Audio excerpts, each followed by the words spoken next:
I deliberately made this my first line because I think of our biggest problems as ghetto youth is that we suffer from a bad reputation based on pure ignorance rather than facts. Unfortunately, this ignorance stretches to the courtroom and creates unfair prejudice in the minds of the judges. Do you know how many persons in Jamaica still believe that we only want to get up, smoke weed, drink liquor, party, look girl, and rob people to support that lifestyle? Your Honor, it is not so. Yes, we love the girls and like to enjoy life, but we need money to do it, and when we innocently pursue employment, society twists our efforts and turns them into crimes. Yes, the majority of Jamaican youths grew up in poverty or rather destitution. Do you really know what this destitution in a Jamaican household is? Question. It is five people in one room, sometimes no light, no running water, not even toilet. I hate to be graphic, but I want you to understand.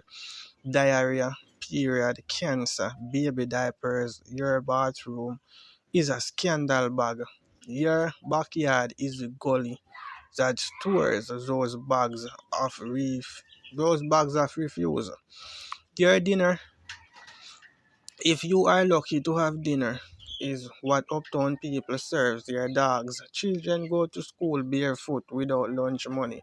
School books are bus fare. Old people with diabetes or high blood pressure simple bears the pain because there is no money for medication.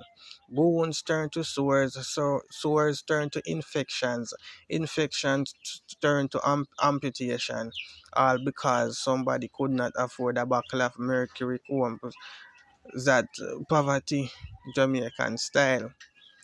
Me feel poverty and starvation. What you expect me to do? Poverty breeds poverty. Society please understand that when you grow up under these conditions, where you go to school hungry without books, breakfast or bus fare, 5 CXCs, 3 A levels, and a honors bachelor's degree is more of a fantasy than reality. Understand that when a young lady applies for a job and you decide not to hire her because she honestly admits that she lives on squatter land, she feels violated by the system. So, as an act of desperation, she sometimes does questionable and dangerous things to make money. Can you understand how marginalized ghetto youths are? Imagine for some reasons a youth gets a good education and meets a young lady from uptown. Do you have any idea what it feels like for him, knowing she will never marry him because the family will never accept her new petals with a youth from the ghetto? Can you imagine three youths working in a supermarket and something goes missing from the storeroom? One youth is from Norbrook, the other from Evildale, and the third one from West Kingston. Who is the suspected thief? It always the youth from the West. Let me give you one specific example that I know of. This youth was a good youth, high school educated, with a few CXCs. He coached preparatory school football, was president of a youth club, and an active member of his church. But his crime, still a ghetto youth, he happened to work as a security guard at a night to supplement his coaching income. Unfortunately for him, he never understood Babylon's system of justice. His friend who owned a BMW dropped him to work one day. The owner's managers were so outraged by the vehicle he arrived in that they reprimanded him, telling him to watch the kind of company he was keeping. To them, no law-abiding citizen in that neighborhood should be driving such a car.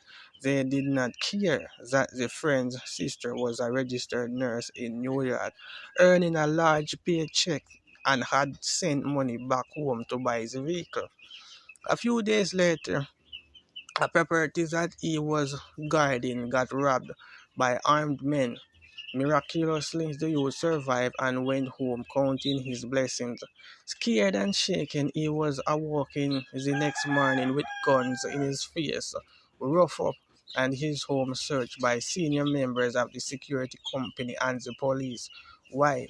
There was no evidence to suggest any wrongdoing. His supervisors said he acted courageously, but that was not good enough. He was a ghetto youth with a rich friend. That's the reputation that preceded him. He was forced to have his job and to leave his job and eventually migrated. 23 years later, he is now in Canada doing well, but he is still shaking at the thought that he endured such injustice just because he was a ghetto youth. 23 years later, the same owners of that company are lauded as business leaders, and these are very people that say that dancehall is slackness. Would you consider this type of behavior to be slackness? Go figure it out.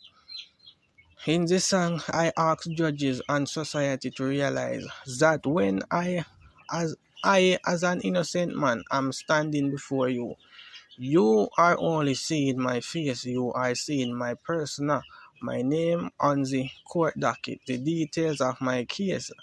But standing before your honor is my kids' lunch money, their bus fare, their dinner, mama's medication, the light bill. Yes, standing before you is the man of the house who is not home to protect my daughter from rapists and criminals in my community. So I ask you kindly for bail, not only to be out of captivity, but because I have to earn money to pay the lawyer when my case is called up for trial. I have to find this money somehow without starving my children. I would also appeal to the lawmakers. Kartel is no attorney, but I can crave your indulgence. Big liar term, and ask that you work something out on behalf of the ghetto youths. Alright. When we are charged with non-violent crimes like the use of indecent language, possession of a stick of herb, breaching the Noise Abatement Act, or even some minor traffic offense, can you give us the opportunity to pay our debt to society while still earning a living? Perhaps you could give us house arrest with a strong curfew where we can go to work, make a living, feed our families, and still pay back society.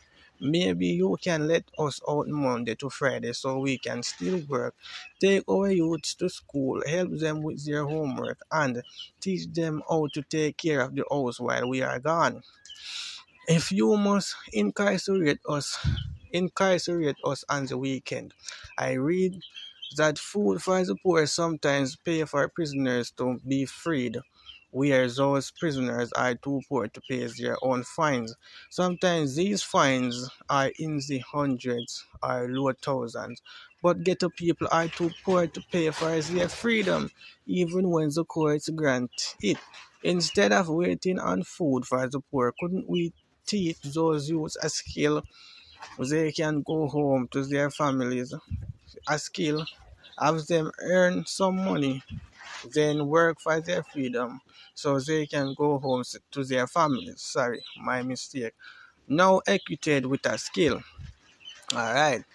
Society, have you calculated how much it costs to incarcerate a youth in prison versus his contribution to the economy if freed? Have you also measured the social cost of the breadwinner not being home? We should not waste any more money on paying enormous legal fees and spineless inquiries. Instead, we should spend money investigating constructive penal reform so that our people are not just wasting away in prison. These are the options we need as a nation in order to make educated decisions so that we can give young people the opportunity to transform their lives from one crime to one productivity society. Tell me what you want. Incarceration or opportunity? Society, please answer Kartel, which is better.